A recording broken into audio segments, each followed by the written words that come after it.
লড়াই করেও শেষ রক্ষা হলো না পাঞ্জাব কিংসের বিরুদ্ধে 11 রানে অপরাজিত গুজরাট টাইটান্স। গুজরাটকে হারিয়ে শ্রেয়াস আয়ারের আধিপত্য মুছে দিল পাঞ্জাব কিংস। কলকাতা নাইট রাইডার্সের গত আইপিএলের শিরোপা জয়ের নেতৃত্ব দেন শ্রেয়াস আয়ার।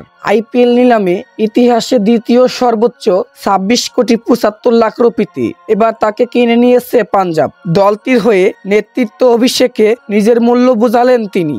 শেষ ওভারে স্ট্রাইক না পাওয়ায় যদিও সেঞ্চুরি করতে পারেননি তিনি, কিন্তু দল জিতে যাওয়ায় সেই আফসোস হয়তো আর থাকছে না শ্রেয়াসের। গুজরাট টাইটান্সকে 11 রানে হারিয়েছে পাঞ্জাব। আগে ব্যাটিং করতে নেমে পাঞ্জাব আইপিএল অভিষেকে ওপেনার পিনয় আবিয়া দারুণ শুরু এনে দেন।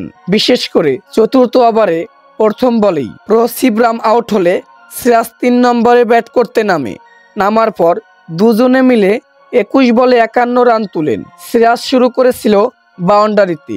প্রথম বলেই কাগিসো রাবাদাকে 4 মারেন। একই ওভারে পঞ্চম বলে মারেন ছক্কা। পাওয়ার প্লে বাকি সময়ে ক্রিয়ানাশের ঝড় দেখেছেন রশিদ খানের কাছে এই ওপেনার। 7 বল ও 2 ছক্কায় 23 বলে 47 রান করে বিদায় নেওয়ার পর শ্রেয়াস জলে ওঠে আবার।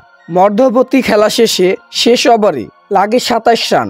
আরশিপদীপের বলে সপাটে মেরেছিলেন রাদারফোর্ড, কিন্তু পাঞ্জাবের বোলারদের আঙুল ছুঁয়ে বল লাগে স্টাম্পে। বলার এতে ক্রিকেট বাইরে থাকায় রান আউট হন রাহুল।